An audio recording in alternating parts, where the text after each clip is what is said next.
அனைவருக்கும் இனிய மாலை வணக்கம். வீட்டில் மனைவியுடன் உறங்கும் போது செல்போன் சினிங்கிட அழைப்பது யார் என்று பார்த்தால் உடனே வருவோம் என்றால் காதலி. அழைப்பது காதலியாயிற்று, போகாமல் இருக்க முடியாது. அவசரமாக குளித்து தயாராவதற்குள் தேவையானவற்றை பைக்குள் அடக்கியும் போனத்தில் லைவ் லொகேஷன் செயல்படுத்திவிட்டு வண்டியில் ஏறியதும் பார்த்து பத்திரமாக செல் என வழியனுப்பி விட்டு சென்றாள் மனைவி.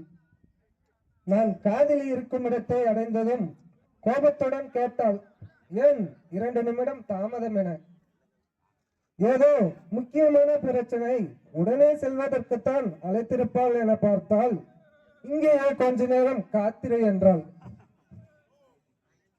இதற்காக இவ்வளவு அவசரமாக வர சொன்னாள் என மனதிற்குள் திட்டிக்கொண்டே காத்திருக்கையில் நான் எங்கெல்லாம் செல்கிறேன், எங்கே இருக்கிறேன் என கண்காணித்துக் கொண்டே என் மனைவியிடமிருந்து குறுஞ்செய்தி, ஏன் அங்கேயே இருக்கிறாய், இதற்காகவா இவ்வளவு அவசரமாக சென்றாய், இன்னும் கொஞ்ச நேரம் இருந்து விட்டு போயிருக்கலாம் என.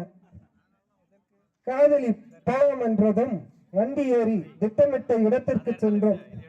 சில மணி நேரத்தில் வந்த வேலையை முடிய அங்கே வந்தவர்கள் எல்லாம் சென்று விட்ட பின்பு சரி வீட்டிற்கு போலாம் என அவளிடம் கேட்டதும் என்னை அனுப்புவதற்கு மனம் இல்லாமல் கொஞ்ச நேரம் வெயிட் பண்ணுங்க, இன்னும் ஃபாலோஅப் கொடுக்கல என்றாள்.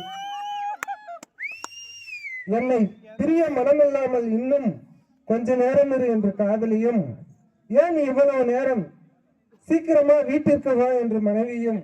இவர்கள் இருவருக்கும் இடையில் நான்.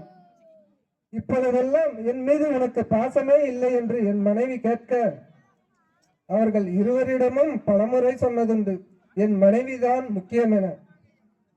அப்படி இருந்தும் என் மனைவி கேட்பாள், அப்படியே அவ கூட போறான்னு. நான் சிரித்துக் கொண்டே சொல்வேன், அவளுடன் செல்வதே உனக்காகத்தான் என்று. இப்படிக்கு அடிமை காவலனாகிய காதலன். நன்றி. எல்லாரும் ஒரு கை தட்டல கொடுங்க.